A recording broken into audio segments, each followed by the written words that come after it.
Alors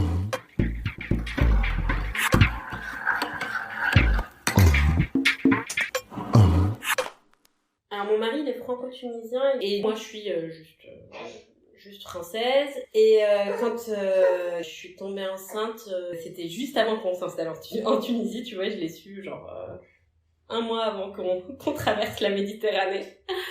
Et du coup, j'ai beaucoup hésité sur est-ce que j'accouche en France, est-ce que j'accouche en Tunisie, est-ce que j'accouche en France, est-ce que j'accouche en Tunisie. Et la première qui m'en a parlé, je crois, c'est ma propriétaire. Et qui m'a dit, le seul truc en Tunisie, tu sais, médicalement parlant et tout, avec les cliniques, il n'y a aucun souci. Le seul truc en Tunisie, c'est il faut quand même beaucoup de césariennes. Et du coup, j'ai commencé à me renseigner sur ça. Et là, j'ai commencé un peu à flipper en entendant plein de témoignages autour de moi. J'avais l'impression que toutes les femmes qui accouchaient en Tunisie, dans des cliniques ou quoi, bah, elles avaient toutes des césariennes, quoi. Et moi, j'ai rien contre la césarienne en soi. Mais je voulais juste que ça soit une césarienne vraiment justifiée médicalement parlant, quoi. Et donc, j'avais fait ma préparation à l'accouchement en Tunisie. Et il y a un truc qui m'avait vraiment choquée, là.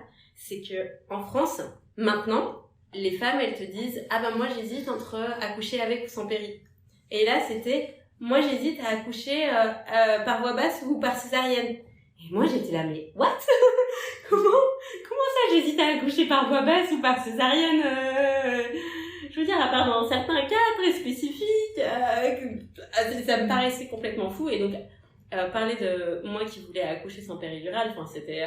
j'étais vraiment dans un autre monde. Enfin voilà, ça me faisait peur. Et l'autre chose, c'est que j'avais très envie d'accoucher de manière physiologique. Moi, ce qui me faisait rêver, c'était une salle nature et tout. Et parce que la salle nature, c'est ce qui pour moi est le combo parfait. C'est-à-dire, à la fois, t'es dans un endroit parfait pour accoucher de manière naturelle. Et s'il y a le moins de problèmes, bam, on te transfère pour le côté médical. Mais sachant que normalement, un accouchement, la plupart du temps, il n'y a pas besoin d'avoir ce côté super médical, voilà, si ça se passe bien, mais au cas où.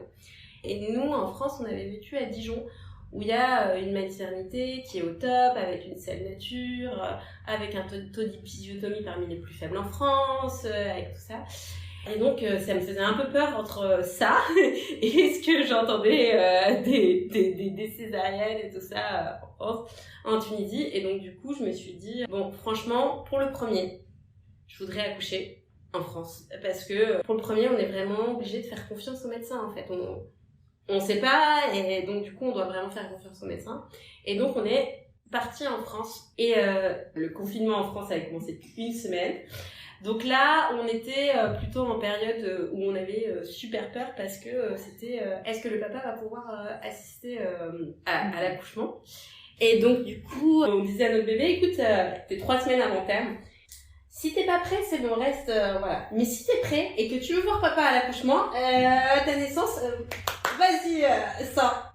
Et ce qui est très drôle, c'est que c'est un dimanche, je termine le dernier truc que j'avais à faire sur ma to-do list, c'était préparer ma playlist. Je termine ça vers 17h, 20h, première contraction. Voilà, le lundi soir, je commençais à avoir des contractions qui se rapprochaient à toutes les 10 minutes. Mardi soir, du coup, là vraiment ça se rapproche. Je termine de manger, on me dit bon allez, on va à la maternité. On arrive et la sage-femme regarde et tout ça, regarde les contractions. Elle me dit bon vous avez des contractions effectivement. Je pense que vous allez aller en pré-travail. Par contre, c'est la nouvelle règle. Le papa, il ne pourra être là que quand vous serez dilaté à 8. Donc, je vais annoncer ça à mon mari. Il m'apporte ma petite valise pour la salle d'accouchement. Et on se dit au revoir. Et on s'est mis à danser un rock sur une musique imaginaire dans la salle d'attente des urgences de la MAT. Et il repart chez nous. Et puis, là, elles me disent, il y avait la sage-femme, et puis elles me disent, on va vous laisser, et voilà, et elles partent. Et je me retrouve toute seule, mais seule, entièrement seule dans la salle d'accouchement.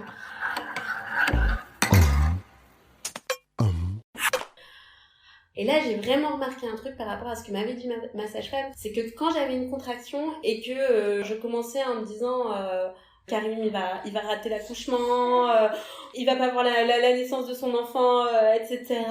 Et ben je me faisais vraiment rouler par la vague. Donc la contraction elle était très très dure à supporter. Par contre, quand je me disais que je faisais équipe avec mon bébé, je parlais, je disais allez vas-y mon bébé, on va y arriver et tout, on est les plus forts tous les deux. Et ben là c'était vraiment je surfais sur la vague quoi. Et j'arrivais super bien à gérer la contraction, je l'accueillais vraiment, voilà, enfin ça me rapprochait. Et là à un moment au milieu d'une contraction, vraiment j'ai senti comme un ballon qui a explosé à l'intérieur de moi, c'était l'explosion de la poche des os. Et vraiment au milieu de la contraction je vois ce truc qui m'a flingué mes chaussons parce que j'étais en chaussons.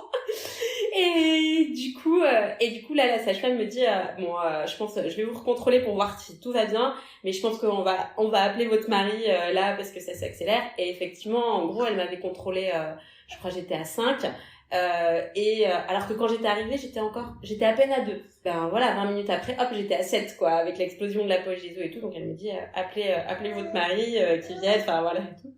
Donc j'appelle mon mari et là elle me refait un petit monito pour voir si ça allait, et elle me propose de redescendre parce que j'avais dit que je voulais accoucher dans la position que je voulais. Et en fait moi c'était ma 3e nuit blanche, j'ai dit mais je peux pas, en fait je peux plus tenir sur mes jambes, je pouvais vraiment, j'étais et donc du coup c'est pour ça que j'ai accouché allongée. Mais par contre je voulais surtout pas les pieds sur les étriers, c'était hors de question. Je voulais quand même me sentir voilà, à un moment elles m'ont proposé, je là non. Et j'ai essayé de me mettre un peu sur le côté et j'ai eu droit à c'est du protoxyde d'azote qu'on appelle aussi gaz hilarant. On m'avait dit si vous voulez, c'était vraiment au moment du passage de la tête de mon bébé où j'en ai vraiment eu besoin. Et là je dis je veux bien si c'est possible. Et en fait l'avantage c'est que je pouvais mettre le masque sur le visage. Je sentais encore toute la douleur, mais j'avais juste l'impression d'être un peu plus, prendre de la hauteur en fait par rapport à ma douleur. Et puis dès que j'enlevais le masque, c'était bon en fait. J'avais tous mes esprits, enfin il y avait aucun souci. Et mon mari est arrivé au milieu d'une contraction et je me souviens un truc très bête. Donc il est arrivé comme ça, vite, il me prend la main, ça va. Et la contraction finie, la première chose que je lui ai dit, c'est enlève ta casquette. Parce que le fait qu'il avait sa casquette sur la tête, je pense que c'était le symbole qu'il n'avait pas été là jusqu'à présent, tu vois. Et donc le fait de le voir avec sa casquette pendant toute la contraction, ça m'énervait. Et puis finalement, voilà, notre fille est née, puisque c'était une fille, voilà.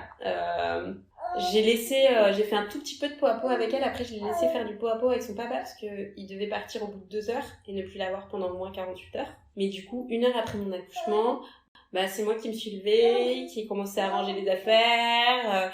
C'est sur la photo, il y a nous 3 réunis, c'est mon mari qui est assis avec ma fille dans les bras et moi qui suis debout à côté, tu vois. En fait, après, une fois que c'était passé, franchement, j'étais bien, quoi. Enfin, voilà. J'ai gardé un bon souvenir. Vraiment de cet accouchement, et surtout, je me suis dit, je suis capable de le faire. Je suis capable de le faire, et j'étais super fière d'avoir réussi à le faire, quoi. Tu vois, enfin, ça me donnait, j'avais un peu un sentiment de toute puissance après ça. Donc voilà. Et du coup, quand je suis tombée enceinte du 2e, voilà, là on était bien installés en Tunisie et tout, et rentrer en France pour l'accouchement c'était plus compliqué étant donné qu'on avait déjà un enfant. On s'est dit le plus simple c'est quand même d'accoucher en Tunisie. Mais j'ai un peu travaillé au corps mon gynéco en Tunisie en lui disant je veux accoucher sans péri. Je lui avais déjà dit, parce qu'il m'avait suivi pour Zélie, je lui avais déjà dit que je voulais accoucher sans péri pour Zélie. Il m'avait dit ouais, mais tu sais, souvent, les femmes, elles me disent ça, finalement, elles réclament la péri. J'ai dit, moi, j'ai rien contre la péri. S'il faut que si vraiment je tiens pas et que je demande la péri, je vais pas le prendre comme un échec. C'est que je voulais que ce soit moi qui décide, tu vois. Si on me dit, non, mais tout de suite, non, mais vous devriez prendre la péri, au lieu de m'encourager en disant, ça va aller, etc. Est-ce qu'on sait qu'on traverse une phase de désespérance quand on accouche et qu'il y a, enfin, voilà, qu'il y a ces moments-là, voilà, j'aurais pas réussi, en fait, j'ai vraiment dit je veux accoucher sans péri, je veux pas d'injection d'ocytocine, je veux pas que le travail soit déclenché d'une manière ou d'une autre, je veux pas qu'on perce la poche des os. J'ai travaillé mon projet de naissance encore plus que ce que j'avais travaillé pour Dijon. En plus j'ai appris des choses par exemple, qu'en Tunisie, souvent, on rasait entièrement les femmes au niveau du pubis. Moi, j'étais la coiffe, hein, ça c'était un truc qui me viendrait pas à l'idée. Enfin, voilà, avant même de savoir s'il va y avoir une césarienne ou pas. Donc, j'ai rajouté vraiment énormément de choses dans mon projet de naissance. En mode, je veux pas tout ça. Je veux être libre de mes mouvements, je veux accoucher dans la position que je veux et où je veux. Enfin, voilà. Donc, du coup, après, on a visité on a visité plusieurs cliniques. Et la clinique, il y avait mon gynéco. Et ben on m'avait dit qu'on avait déjà vu des projets de naissance qui étaient affichés, enfin dans la salle des sages-femmes, etc. Donc je me sentais rassurée. Mais du coup je trouvais que par contre, si je voulais accoucher accroupie ou à quatre pattes, il y avait juste le sol, quoi, il y avait rien d'autre. Donc qu'est-ce que j'ai fait? Je suis allée à Decathlon. J'ai acheté mon petit tapis de yoga, mon gros ballon, parce que leur ballon, franchement, pour quelqu'un qui est grand, ils étaient beaucoup trop bas. Donc j'avais prévu tout ça, pour aller pour aller accoucher. Quand j'ai commencé à avoir les contractions pour Samuel, donc c'était dans la nuit, j'ai pris un bain. Et là, en fait, quand je suis sortie du bain, les contractions, je pouvais plus les gérer que à quatre pattes. En fait, je peux pas expliquer. C'est mon corps qui me disait, vas-y, mets-toi à quatre pattes et là, tu peux gérer tes contractions. Et effectivement, quand j'étais à quatre pattes, j'arrivais bien à gérer les contractions. Donc, du coup, je gérais toutes mes contractions comme ça. Puis, à un moment, je dis, non, mais là, je crois qu'il faut vraiment qu'on y aille. Du coup, là, par contre, le trajet, c'était horrible. J'avais des contractions toutes les 3 minutes. C'était horrible de devoir rester assise dans la voiture, tout ça. Mon mari garde la voiture, j'ouvre la portière, bam, à quatre pattes. On prend du coup le gros ballon, le tapis de yoga pour partir à la clinique pour accoucher. Et on prend l'ascenseur là du parking souterrain, les portes de l'ascenseur s'ouvrent, bam, je me mets à quatre pattes. Là, il y a une voiture qui arrive et qui a dû se dire, mais qu'est-ce qu'elle a cette nanasse pour à quatre pattes comme ça. Et je savais que c'était environ toutes les 2 minutes, donc après, vite, on traverse la route, bam, je suis arrivée dans la clinique, bam, à quatre pattes, hop là! Et donc, c'était très drôle, les gens qui me regardaient genre, qu'est-ce qu'elle a, elle fait un malaise? Non, elle est en train d'accoucher. Du coup, on arrive, hop, je me mets à quatre pattes, et là, ils m'envoient, mon mari installe dans la chambre, pas en salle d'accouchement, dans la chambre, il écarte l'espace de lit, il installe le tapis de yoga et tout pour que je me sente bien. Et là, il envoie faire les démarches, administratives, et tout ça. Et mon mari, il osait pas trop y aller parce qu'il voulait voir le moment où la poche des os éclate. Donc il était là, mais je sais pas si je vais et tout. Et moi j'étais là, si, vas-y, parce que je préférais qu'il y aille vite, quoi. Je sentais qu'il fallait qu'il y aille vite. Donc il y va. Et en fait, quand j'étais arrivée, elle me contrôle à 5. Et quand j'étais à 4 pattes, genre 20 minutes après, je sens mon corps qui pousse. C'est pas moi, c'est vraiment mon corps qui pousse. Et moi je me dis, mais c'est n'importe quoi, je suis dilatée à 5, il est bête ou quoi mon corps, je peux pas sortir mon bébé si je suis dilatée qu'à 5. Et là, en voyant que, c'est tout, les sages-femmes me disent, est-ce que vous voulez aller dans la salle d'accouchement? Je dis, non, je veux mon mari, moi, parce que mon mari, il était pas là. Et donc, du coup, à un moment, je me retrouve, donc voilà, à 4 pattes sur mon tapis de yoga, au milieu d'une contraction poussée, en train de crier, je veux mon mari! Et là, du coup, j'entends derrière moi, je suis là, bonjour mon bébé. Je fais quoi? Il est déjà sorti? Et en fait, il était à moitié sorti, il avait déjà sa tête, et il était encore dans la poche des os. Et donc, une contraction poussée supplémentaire, et voilà, il tombait, quoi. Il sortait complètement. Et donc vraiment, à partir de ce moment-là, ça a été vraiment super rapide. Et donc voilà, j'étais à 4 pattes, il est sorti comme ça, encore dans sa poche des os, et après, même mon mari, il sait pas exactement ce qui s'est passé, la sage-femme l'a récupéré, ouvert la poche des os, mais ça a été une naissance hyper douce pour lui, parce qu'il est sorti encore dans son environnement, en fait, familier. Et hyper bien pour moi, que j'ai pas eu une seule déchirure, etc. Ça a glissé, enfin, je me suis même pas sentie pousser. Autant pour Zélie, j'avais trouvé que c'était difficile de pousser. Autant là, mais j'ai même pas eu besoin. Mon corps, il a fait tout ce qu'il fallait, quoi. Et en fait, après, du coup, il y a la sage-femme qui a été top, qui m'a mis des oreillers pour que je m'allonge encore, voilà, sur le tapis de yoga.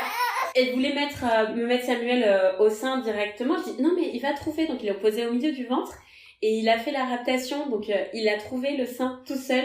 Et donc là, sage-femme, puère qui était là, il étudiante. J'avais jamais vu ça.